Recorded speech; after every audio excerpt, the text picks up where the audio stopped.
पुराना इतिहास आरएसएस के साथ इनका जुड़ा हुआ है। यहाँ पर यह भी समझने की जरूरत है कि अगर इस वक्त के पार्लियामेंट के गणित को समझे तो कुल मिलाकर 781 सांसद हैं, जिसमें से 12 सांसदों ने वोट नहीं डाला था। ज्यादा जानकारी के लिए सीधा रुक करेंगे हमारी संवाददाता दृष्टि हमें जानकारी दे रही है। दृष्टि, क्या तस्वीरें देखने को मिल रही है? वोटों की गिनती पूरी हो चुकी है, एनडीए के उम्मीदवार सीपी राधाकृष्णन अब देश के अगले उपराष्ट्रपति होंगे, क्या कुछ और जानकारी? देखिए, बिल्कुल आज ही वोटिंग शुरू हुई और आज काउंटिंग शुरू हुई और उसके बाद ही आप रिजल्ट्स भी आ गए। और अब देखिए, हमारे 15वें राष्ट्रपति सीपी राधाकृष्णन बन चुके हैं और राज्यसभा के महासचिव पीसी मोदी ने कहा है कि एनडीए उम्मीदवार और महाराष्ट्र के राज्यपाल सीपी राधाकृष्णन को प्रथम वरीयता दी गई है। 452 उनको वोट मिले हैं और उन्हें भारत का उपराष्ट्रपति चुन लिया गया है। विपक्ष के उम्मीदवार पद के लिए उम्मीदवार न्यायमूर्ति सुदर्शन रेड्डी को प्रथम वरीयता के 300 वोट मिले हैं। तो देखिए, 300 वोट मिले सुदर्शन रेड्डी को और 452 मिले सीपी राधाकृष्णन को। 15 वोट ऐसे थे जो अमान्य चले गए। इसका मतलब क्रॉस वोटिंग जरूर हुई है और इस तरीके से आप कह सकते हैं कि 452 वोटों से सीपी राधाकृष्णन उनको वोट मिले हैं और उनको उपराष्ट्रपति अब बना लिया गया है जी। और इसके साथ ही अब वो सबसे पहले प्रहलाद जोशी जी के घर पहुंचेंगे और उसके बाद वहीं पर जश्न शुरू होगा और उनको बधाइयों देने वालों का तांता लगातार लगा रहेगा और धीरे धीरे लोग उनसे मिलने आते रहेंगे जी। दृष्टि, इसका अंदाजा तो कहीं ना कहीं पहले से ही अगर पार्लियामेंट के गणित को देखा जा रहा था तो ये साफ तौर पर समझ में आ ही रहा था कि कौन अगले उपराष्ट्रपति हो सकते हैं, लेकिन अब बधाइयों का दौर शुरू होगा। यहां पर यह भी बात समझने की जरूरत है, अगर सीपी राधाकृष्णन की पॉलिटिकल सफर की बात की जाए तो साउथ से उनका बहुत नाता रहा है। इतिहास देखा जाए तो आरएसएस से उनका जुड़ाव रहा है, चाहे महाराष्ट्र हो या झारखंड हो, उसकी गवर्नेंस पर भी बहुत अच्छी पकड़ रही है। बहुत अच्छे प्रचारक भी रहे हैं और बहुत ही हमेशा प्रचारक रहे हैं। तो देखिए, सनातनी सभ्यता को साथ लेके चले हैं, अच्छे राजनीतिज्ञ हैं। तो इस तरीके से कह सकते हैं कि बहुत अच्छे हमको उपराष्ट्रपति मिले हैं जो बहुत समझ के साथ अब वो जिस तरीके से राज्यसभा को देखेंगे, वो एक अच्छी पारी देखने को मिलेगी अगले सेशन में हमको कि किस तरीके से वो सबको बोलने का मौका देंगे और हर किसी को वरीयता देंगे। तो देखिए, यही सुबह से तय भी था कि जिस तरीके सीपी राधाकृष्णन बनेंगे, क्योंकि देखिए सरकार के पास बहुमत था, एनडीए के पास बहुमत था और उसको देखकर के यही लग रहा था कि यही होगा। लेकिन कितनी क्रॉस वोटिंग होगी, कितने वोटों का अंतर होगा, क्या होगा, इन सभी को देखने के लिए अभी जिस तरह पीसी हुई और उन्होंने ये चीजों को बताया तो उसमें साफ हो गया। 152 वोटों से सीपी राधाकृष्णन सुदर्शन रेड्डी जी से जीत गए हैं और अब तय हो गया है कि 15वें उपराष्ट्रपति हैं। और अब देखिए, जीत का सिलसिला फिलहाल शुरू हो गया है क्योंकि वो इतने समय से जोशी जी के घर में रुके हुए थे, प्रहलाद जोशी जी के, और अब वहीं पर फूल मालाओं से पूरा घर सज गया है और सभी धीरे धीरे बधाइयां देने उनको वहां जाएंगे और अब जश्न का माहौल शुरू हो चुका है जी। बिल्कुल, तो बधाइयों का तांता लगेगा, वो भी तस्वीर आपको दिखाएंगे। न्यूज रूम से हमारे साथ विवेक जुड़ गए हैं। विवेक, बड़ी खबर, इसका अंदाजा लगाया ही जा रहा था अगर पार्लियामेंट के मैथ्स को देखा जाए और समझा जाए, लेकिन अब ये बात तो साफ है कि इस बात पर चर्चा हो रही थी कि साउथ की राजनीति पर उनकी अच्छी पकड़ रही है। गवर्नेंस भी हमने महाराष्ट्र और झारखंड में उनका देखा है, आरएसएस से इनका जुड़ाव रहा है। देखिए कंचन, ये एंटीसिपेटेड था, जैसे कि आप बता रही हैं कि सीपी राधाकृष्णन जो है वो जीत जाएंगे और सीपी राधाकृष्णन की जीत हुई। 452 वोट मिले। टोटल जो वोट पड़े वो 767 वोट पड़े, जिसमें कि 452 वोट सीपी राधाकृष्णन को पड़े। 300 वोट जो है वो उनके अगेंस्ट जो खड़े थे उनको पड़े और 14 वोट जो है वो इसमें डिस्क्वालीफाई कर दिए गए। तो प्रथम वरीयता के आधार पर एक बड़ी मार्जिन से जीत यहाँ पर हासिल की है, लेकिन उसके बाद की तस्वीर जो है वो ज़्यादा इंपॉर्टेंट हो जाती है। बेशक एक जुझारू नेता रहे हैं सीपी राधाकृष्णन और लंबे समय से संघर्ष किया है, लंबे समय से उन्होंने वो संघ में भी रहे और बीजेपी में भी लंबे समय से वो रहे हैं। लेकिन यहाँ पर अब देखने वाली बात होगी दूसरी, क्योंकि विपक्ष जो है वो अपर हाउस में राज्यसभा में जहाँ के स्पीकर होंगे और उपराष्ट्रपति जो है वो अपर हाउस के राज्यसभा के स्पीकर भी होते हैं, वहाँ पर लगातार जो है वो संघर्ष की स्थिति पक्ष और विपक्ष में बनी रहती है। इसके पहले जो उपराष्ट्रपति थे, पूर्व उपराष्ट्रपति जगदीप धनखड़, उनके ऊपर बार बार एलिगेशन लगता था कि वो विपक्ष को बोलने नहीं देते हैं। उनके साथ हमने तीखी नोकझोंक की तस्वीरें देखी थी जया बच्चन की, इसके अलावा हमने तस्वीरें देखी थी मल्लिकार्जुन खड़गे की और भी कई सारे सांसद विपक्ष के जो डायरेक्ट जो है वो वेल में भी आ जाते थे और उपराष्ट्रपति से भी भिड़ जाते थे। तो और दूसरी तरफ अभी वोट चोरी का एक नैरेटिव जो है विपक्ष ने चलाया हुआ है। तो ये एक कड़ा इम्तिहान होगा सीपी राधाकृष्णन के लिए कि वो विपक्ष को ऐसे टैकल करते हैं, क्योंकि विपक्ष ने बाकायदा उपराष्ट्रपति के लिए उम्मीदवार भी दिया था, हालांकि उनके उम्मीदवार जीत नहीं पाए, लेकिन फिर भी 300 वोट लेकर आए, तो विपक्ष की स्ट्रेंथ भी यहाँ अच्छी खासी मजबूत नजर आती है। तो यहाँ पर अब इम्पॉर्टेंट ये होगा, दो चीज़ें इंपॉर्टेंट, एक तो क्रॉस वोटिंग जो हुई है वो क्रॉस वोटिंग की तस्वीर जो है वो सामने साफ होनी चाहिए कि आखिर किसने प्रथम वरीयता के आधार पर जो है वो क्रॉस वोटिंग की, और दूसरा ये कि अब आगे जो है वो सीपी राधाकृष्णन उपराष्ट्रपति तो बन गए, लेकिन अपर हाउस में जब वो बैठेंगे तो उनके लिए चैलेंजेस काफ़ी होंगे, उनके लिए राह आसान नहीं रहने वाला है। जी रहा तो जगदीप धनखड़ के भी लिए आसान नहीं था, जैसा कि आप कह रहे हैं विवेक, लेकिन दृष्टि देखना होगा आने वाले वक्त में। अब तो वो तस्वीरें भी सामने आएंगी जहां पर सीपी राधाकृष्णन मुलाकात करेंगे, उनसे मिलने पहुंचेंगे, बधाइयों का तांता लगेगा। आने वाले समय में अगर विंटर सेशन की बात की जाए तो उसमें उनकी तस्वीर देखने को मिलेगी। कई ऐसी चुनौतियां हैं जो उनके सामने रहेगी, जो हमने जगदीप धनखड़ के सामने, हालांकि हेल्थ का हवाला देकर वो उन्होंने अपने पद से इस्तीफा दे दिया था समय से पहले ही, लेकिन क्या आने वाला जो विंटर सेशन रहेगा वो चुनौतियों से भरपूर रहेगा उनके लिए? देखिए बिल्कुल, क्योंकि राज्यसभा में विपक्ष हमेशा यही कहता था कि लोकसभा में हमारी उतनी नहीं चलती जितनी कि राज्यसभा में। राज्यसभा के जो भी सभापति हैं वो हमसे ज़्यादा हमारी बातों को समझते हैं। तो ये बात को लेकर के जयराम रमेश ने काफ़ी बार तंज कहा था कि जगदीप धनखड़ अक्सर हमारी बातों को सुनते हैं, हमारा पल्ला ज़्यादा राज्यसभा में भारी है। लेकिन उनके इस्तीफे के बाद अब देखना ये होगा कि विपक्ष अपने आप को किस जगह देखता है, क्योंकि देखिए जिस तरह सीपी राधाकृष्णन रहे हैं और 2 बार के लोकसभा के भी रहे हैं, और उसके अलावा कोयम्बटूर से हैं, साउथ की राजनीति है, तो ऐसे में अब विपक्ष के लिए चुनौतियां सामने आ सकती हैं। उनको अपना भाषण देना या उनसे बात करना, किस तरह से वो ट्रीट करते हैं और किस तरीके से विपक्ष को ज़्यादा सुना जाता है या कम चुना जाता है, तो उसको लेकर के अब विपक्ष के सामने भी चुनौतियां रहेंगी और सीपी राधाकृष्णन के सामने भी, क्योंकि किस तरीके से वो पक्ष और विपक्ष में लेकर के एक सामंजस्य बिठा पाते हैं। क्योंकि देखिए है तो वो पुराने बहुत ज़्यादा राजनीतिक है, लेकिन जिस तरीके से अभी का दौर चल रहा है माफ कीजिएगा, जिस तरह अभी का दौर चल रहा है, जिस तरह राहुल गांधी ने जब वोटर अधिकार यात्रा निकाली है, जो कई तरह की चीजें सामने आई, उसको लेकर के इस बार का सेशन भी नहीं चलने दिया विपक्ष ने। तो देखना होगा कि अगले विंटर सेशन में क्या और नई चीजें सामने आती हैं, जिसको लेकर के सीपी राधाकृष्णन के सामने एक बड़ा जो है एक मुद्दा रह सकता है। जी एक और यहाँ पर यहाँ अपने व्यूअर्स को बताना चाहूंगी किसको कितने वोट्स मिले हैं, ग्राफिक्स के जरिए इसको समझिएगा।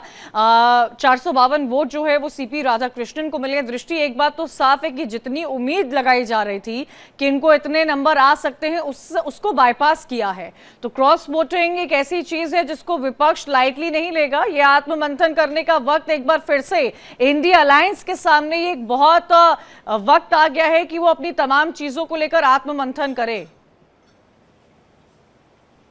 देखिए बिल्कुल, आज दोपहर में हमारी बात हुई थी आम आदमी पार्टी के सांसद अशोक मित्तल जी से, और उन्होंने कहा था कि देखिए हम लोग अब आम आदमी पार्टी के, हम इंडिया गठबंधन के साथ नहीं है, लेकिन चूंकि जो पार्टियां बॉयकॉट कर रही हैं उनको ऐसा नहीं करना चाहिए। उपराष्ट्रपति चुनाव बहुत महत्वपूर्ण होता है, ऐसे में हमको बिल्कुल इसमें भाग लेना चाहिए। तो उनके इन कथनों से कहीं ना कहीं ये समझ में आ रहा था कि वो एक तरीके से एनडीए के साथ हैं और उनको वोट कर सकते हैं। उनकी बातों से ऐसा हमें लगा। और देखिए जैसे ही नतीजे सामने आए तुरंत क्रॉस वोटिंग पता चल गया। तो कई जगह ऐसा हुआ है जहां पर कि एक जगह रहते हुए भी, विपक्ष में रहते हुए भी कई लोगों ने एनडीए के सांसदों के, एनडीए के उम्मीदवार के लिए वोट दिया है। तो यही एक महत्वपूर्ण तथ्य था जो कि इस वोटिंग के बाद, काउंटिंग के बाद पता चलता, और देखिए वो सामने है। जी बिल्कुल, तो नतीजे सामने आ गए हैं, सेलिब्रेशंस हो रही है, बधाइयों का दौर अब शुरू हो जाएगा। अलग अलग तरह से ये जो तस्वीरें आप देख रहे हैं वो उन तस्वीरों में से एक है जो ये बयां कर रही है कि अब आने वाले समय में किस तरह से जश्न की तस्वीरें देखने को मिलेंगी। दृष्टि इस बात को भी, मुझे लगता है इस बात पर भी थोड़ा जोर देना चाहिए कि जब हमने जगदीप धनखड़ का वक्त देखा था तो कई तरह के आरोप उन पर लगे थे। ये आरोप अमूमन विपक्ष की तौर पर हमें देखने को मिले थे, क्योंकि वो पट ऐसा होता है जिस पर हमेशा इस बात पर जोर दिया जाता है कि उस पट पर बैठे आसीन व्यक्ति को पार्शियल नहीं होना चाहिए, इररिस्पेक्टिव वो कौन सी पार्टी को क्यों न बिलोंग करता है। क्या आपको लगता है आने वाले विंटर सेशन में जो आरोप फॉर्मर वाइस प्रेसिडेंट को लगते आए थे वो इन पर नहीं लगेंगे, या विपक्ष का ये एक नजरिया होगा कि विंटर सेशन में भी कोई ना कोई बवाल खड़ा करने का?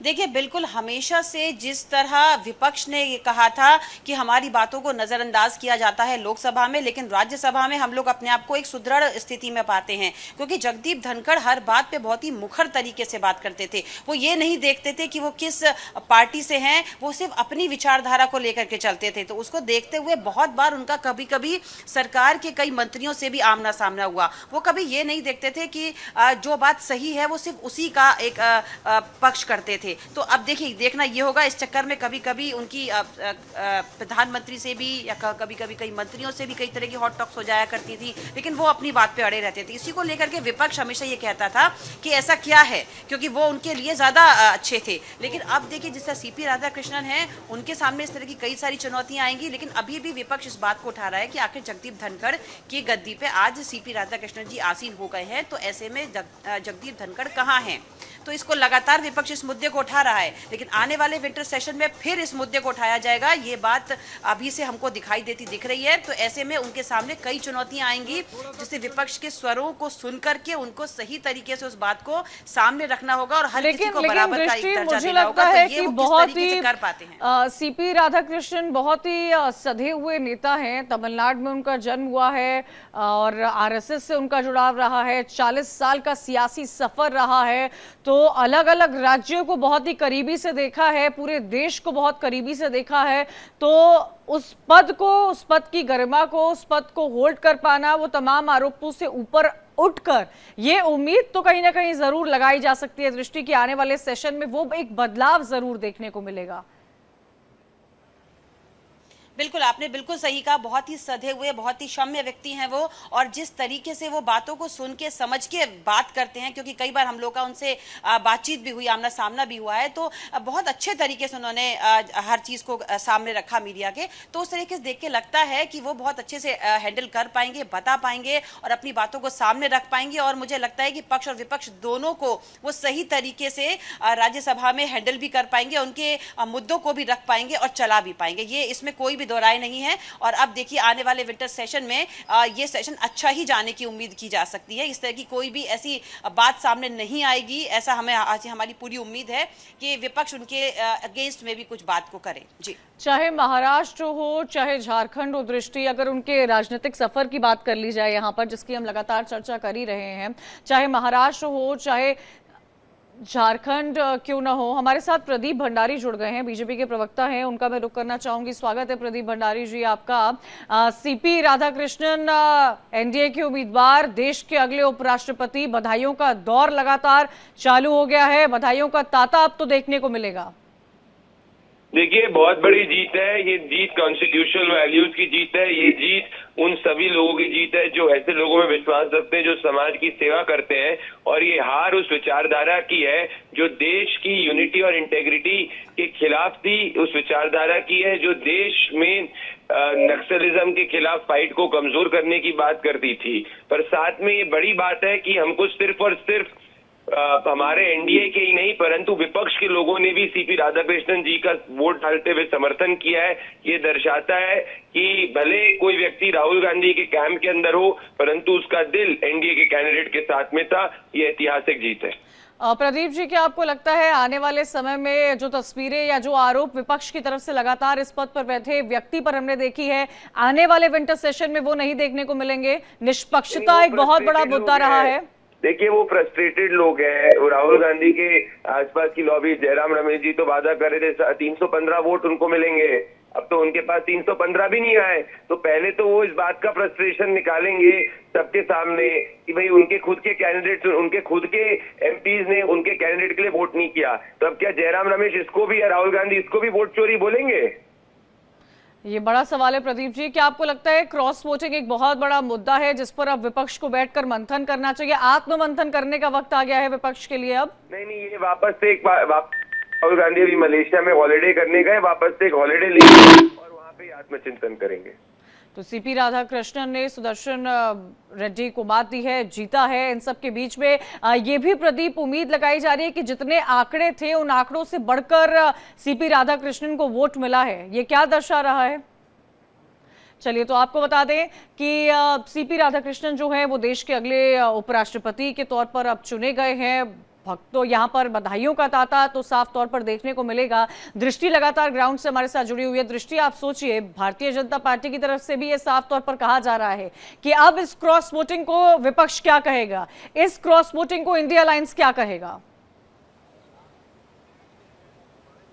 देखिए, बिल्कुल इंडिया अलायंस लगातार मंथन कर रहा है। उसको पहले से ही पता था कि उसके पास उतने नंबर्स नहीं हैं, लेकिन फिर भी देखिए एक आस होती है, एक उम्मीद होती है, जिसको लेकर के वो लगातार लगे हुए थे।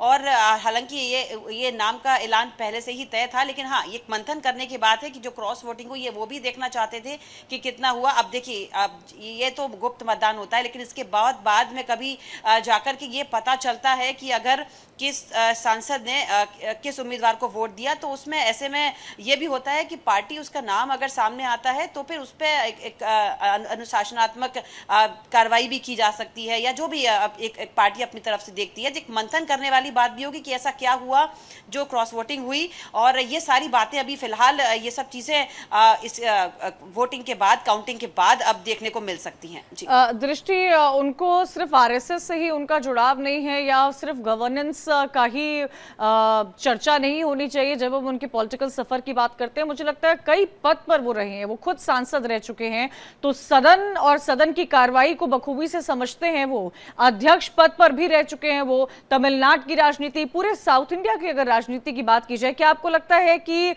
इनके उपराष्ट्रपति बनने से इनका जो साउथ का एक्सपीरियंस है वो भारतीय जनता पार्टी लेने की कोशिश करेगी, और साउथ इंडिया में जहां कहीं ना कहीं बीजेपी को वो सीटें नहीं है जितनी हर बार भारतीय जनता पार्टी ये उम्मीद लगाती है, वो एक तस्वीर बदलती हुई देखने को मिलेगी? देखिए, ये राजनीतिक में, खेल में, शास्त्र में, राजनीति शास्त्र में हर तरीके से बहुत ही निपुण हम सीपी राधाकृष्णन जी हैं। और सिर्फ यही नहीं कह सकते कि ये प्रचारक हैं, आरएसएस से जुड़े हुए हैं। इसके साथ ही कोयम्बटूर से लोकसभा से 2 बार चुने जा चुके हैं, और साथ ही झारखंड के राज्यपाल के रूप में भी इन्होंने काम किया है, और साथ ही तमिलनाडु के प्रदेश अध्यक्ष भी रहे हैं।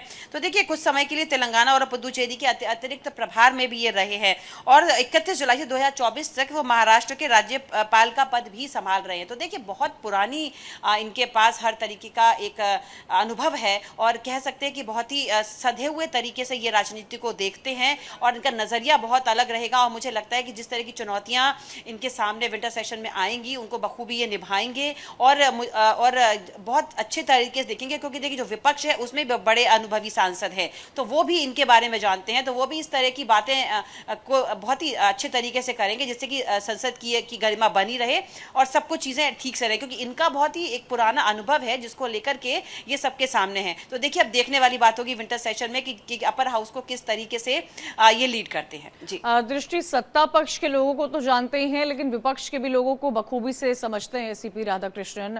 इन सब के बीच में, क्योंकि अब समय विंटर सेशन का आ रहा है, अब मुद्दे विंटर सेशन को लेकर लगातार गढ़ने की कोशिश ऑपोजिशन की तरफ से की जाती है, लेकिन ये पद की मांग निष्पक्षता की होती है कि निष्पक्ष होकर हर व्यक्ति को उतना समय दिया जाए कि जितना सत्ता पक्ष कह रहा है उतना ही समय विपक्ष की भी तरफ से सुनने को मिले। क्या निष्पक्षता इस बार वेल का मुद्दा नहीं होगा जो अमूमन हमें पार्लियामेंट के अंदर देखने को मिलता है? देखिए, बिल्कुल इस तरह की बातें सामने आती हैं। हमेशा विपक्ष के लोगों का ये कहना रहता है, राहुल गांधी ने कई बार बात को उठाया, मल्लिकार्जुन खड़गे ने भी कहा कि जब हमको सदन में बोलने ही नहीं देते हैं तो फिर हमारा नाम क्यों आता है, आखिर हमें सदन में क्यों नहीं बोलने देते, हमें अपनी बातों को रखने क्यों नहीं देते, इसीलिए हम बाहर जा करके तख्तियाँ दिखा करके और ये सब हम लोग लगातार कर रहे हैं। तो देखिए, इस तरीके की बातें हमेशा विपक्ष करता है, लेकिन अब यही है कि जो भी उपराष्ट्रपति हैं वो जिस तरीके से सदन की गरिमा को बनाए रखते हैं और दोनों लोगों को बराबर बोलने का मौका देते हैं, विपक्ष को भी साधते हैं और साथी पक्ष को भी साधते हैं, और दोनों को समान रूप से बात करने का, अपनी बातों को रखने का, अपनी मांगों को उठाने का जो एक मौका देते हैं, यही एक गरिमा होती है उस पद की कि हर कोई तारीफ करता है कि बहुत अच्छी तरीके से ये सरकार और विपक्ष दोनों को हैंडल करते हैं।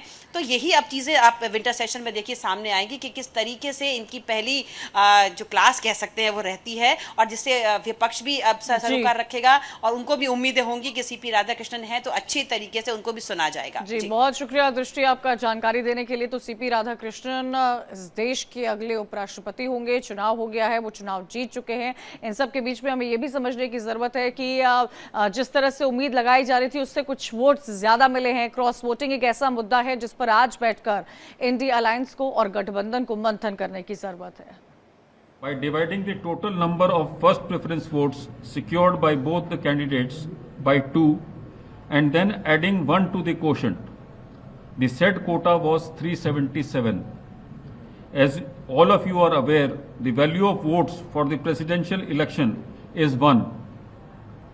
Shri Bucci Reddy Sudarshan Reddy has secured 300 first preference votes and Shri C.P. Radhakrishnan has secured 452 first preference votes. चलिए, तो सीपी राधाकृष्णन के सियासी सफर को आप सुन रहे थे। उनकी जीत हो चुकी है, देश के अगले उपराष्ट्रपति चुने गए हैं और कहीं ना कहीं जितनी उम्मीद लगाई जा रही थी उन उम्मीदों से ज्यादा के उनको वोट मिले हैं। कुल वोट की अगर बात की जाए तो 767 वोट हैं जो डाले गए हैं, इनको 452 वोट्स मिले हैं और अपने आप में जो उम्मीद लगाई जा रही थी उससे जो आंकड़ा है वो ज्यादा है। बी सुदर्शन रेड्डी को 300 वोट मिले हैं। इन सब के बीच में जो वोट नहीं काउंट किए गए वो 15 बताए जा रहे हैं। अगर पूरे सांसदों के नंबर्स की बात की जाए तो वो 781 हैं, जिनमें से कई सांसदों ने अपने वोट का इस्तेमाल नहीं किया था। हालांकि सभी को कहा गया था, क्योंकि ये बहुत बड़ा और इम्पोर्टेंट चुनाव होता है, सभी को कहा गया था कि आज इस प्रक्रिया में शामिल हो, लेकिन कुछ सांसद जो है वो नहीं पहुंच पाए थे। लेकिन ये आंकड़ा आप देख रहे हैं, अब इस देश के अगले उपराष्ट्रपति सीपी राधाकृष्णन, एनडीए के उम्मीदवार जिनकी साउथ पर बहुत अच्छी पकड़ रही है, महाराष्ट्र और झारखंड के वो गवर्नर भी रह चुके हैं। इन सब के बीच में आपको ये भी समझने की जरूरत है, उनके अगर सियासी सफर की बात की जाए तो उनका जन्म 20 अक्टूबर 1957 में तमिलनाडु के तिरुपुर में हुआ था। साउथ की राजनीति में अच्छी और गहरा रिश्ता है, आरएसएस से भी इनके रिश्ते बहुत अच्छे हैं। 40 साल का सियासी अनुभव है इनको। वर्तमान पद की अगर बात की जाए तो महाराष्ट्र के राज्यपाल पद पर थे और उसके बाद एनडीए ने इनका नाम तय किया था। कोयम्बटूर से सांसद भी रह चुके हैं, 2 बार सांसद रह चुके हैं, यानी कि इस बात को बड़े ही बखूबी से समझते होंगे कि सदन की प्रक्रिया कैसी होती है, किस तरह से वक्त देना चाहिए, सत्ता पक्ष ही नहीं विपक्ष को भी क्या वक्त देना चाहिए। 2023 झारखंड के राज्यपाल बने थे, महाराष्ट्र के राज्यपाल रह चुके हैं। सियासी अनुभव इनका अपने आप में बहुत ज्यादा रह चुका है। 40 साल का सियासी सफर।